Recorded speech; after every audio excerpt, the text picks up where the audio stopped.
Hello friends, आपका स्वागत है मेरे इस नए वीडियो में। तो आज हम एक क्वेश्चन ले रखे हैं, जैसे कि इसी टाइप के क्वेश्चंस आते रहते हैं हमेशा। तो ये आपको एक ओवरव्यू प्रदान करेगा, जिससे आपको आइडिया लगेगा कि किस टाइप के क्वेश्चंस आते हैं एग्ज़ाम में और अपने को क्या शब्द सीमा में रहते हुए क्या थ्रू द पॉइंट क्वेश्चन अपने को लिखना चाहिए। तो चलिए, मैं इसी कड़ी में एक क्वेश्चन ले रखा हूँ, तो इसे स्टार्ट करते हैं आज का विश्लेषण। भारत में नाभिकीय संकट किस प्रकार भारत के आर्थिक और राजनीतिक क्षेत्र को प्रभावित किया है, इस पे टिप्पणी करना है। तो सबसे पहले हम इस क्वेश्चन को परिचय और सब पार्ट्स में डिवाइड करके और उसके बाद लिखना स्टार्ट करेंगे। तो चलिए परिचय देखते हैं। यह किसी पदार्थ के परमाणु नाभिक से निकलने वाले विकिरण से मानव स्वास्थ्य या पर्यावरण को होने वाला जोखिम या खतरा है। यह परमाणु नाभिकीय संलयन या विखंडन अभिक्रियाओं से उत्पन्न अनियंत्रित विस्फोट की संभावना है। इस परिघटना को रेडियोधर्मिता के रूप में जाना जाता है। रेडियोधर्मिता पदार्थ से ऊर्जा के उत्सर्जन को रेडियोधर्मिता प्रदूषण कहा जाता है। तो हम अपन यहाँ एक पैराग्राफ में बहुत थ्रू द पॉइंट इस क्वेश्चन का जो मतलब रिलेट करते हुए बहुत अच्छा हमने एक डेफिनेशन दिया जो कि एग्जामिनर को टच कर जाए।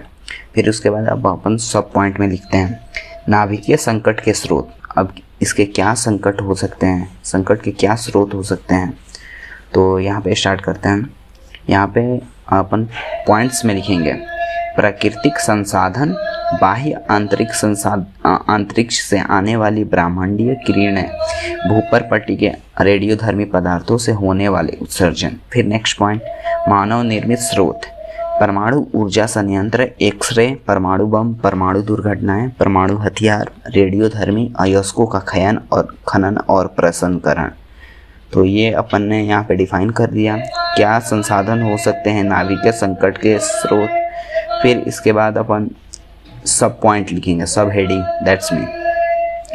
भारत में नाभिकीय संकट का जोखिम।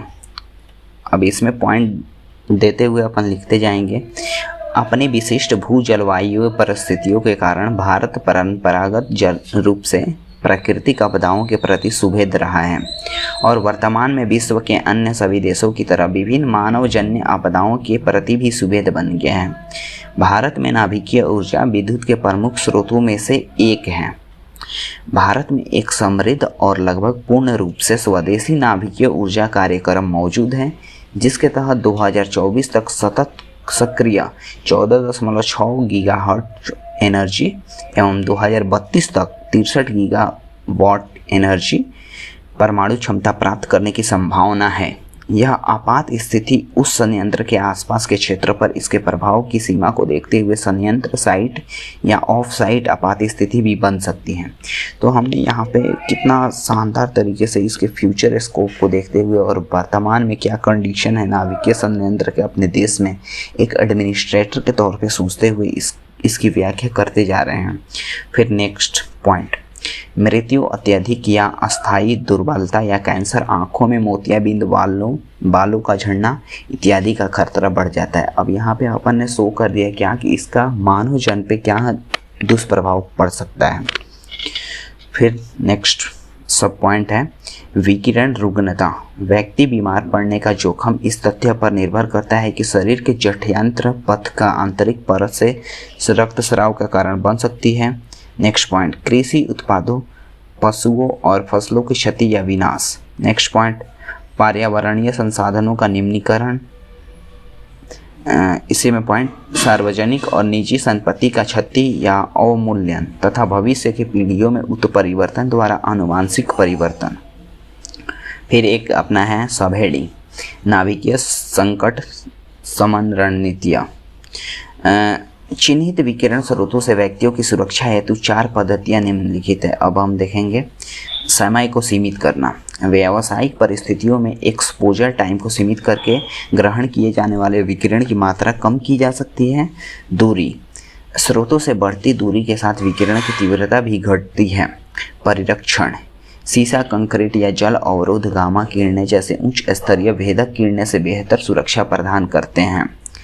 अब इसके प्रसार का नियंत्रण। अत्यधिक रेडियोधर्मी पदार्थों को भली भांति बंद करके कार्यस्थल और पर्यावरण से बाहर रखा जाता है। परमाणु रिएक्टर कई अवरोध युक्त क्लोज्ड सिस्टम के भीतर संचालित किए जाते हैं जो रेडियोधर्मी पदार्थों के प्रसार को नियंत्रित रखते हैं। संसाधनों के कुशल प्रयोग हेतु आपात स्थितियों के प्रबंधन में लचीलेपन को प्रोत्साहन करना। नेक्स्ट पॉइंट, तत्काल कार्यवाही हेतु पूर्णकालिक क्षमता का अनुच्छरण। नेक्स्ट पॉइंट, वांछित सुरक्षा प्रदान करने के लिए अनुक्रियाओं, सुविधाओं और किसी भी आवश्यक अंतर संगठनात्मक समन्वय को सुनिश्चित करना। तो ये एक आंसर लिखने का बहुत सटीक और थ्रू द पॉइंट है। कहने का मतलब है कि यहाँ पे क्वेश्चन क्या है उसको और क्या एग्जामिनर अपने को पूछना चाहता है, तो उसके वर्तमान स्वरूप और इसका पास्ट और फ्यूचर और प्रेजेंट में क्या स्टेटस है अपने स्टेट में और अपने देश में, उसका क्या फ्यूचर हो सकता है, ये सारी चीज़ों पे और मानव जन पे क्या लाभ हानि हो सकता है, ये सारी चीज़ें देखो पॉइंट द वाइज लिखने पे बहुत फ़ायदा होता है। एग्जामिनर को लगता है हाँ ये एडमिनिस्ट्रेटिव रोल के लिए सटीक है। तो चलिए नेक्स्ट वीडियो में मिलते हैं। Thank you.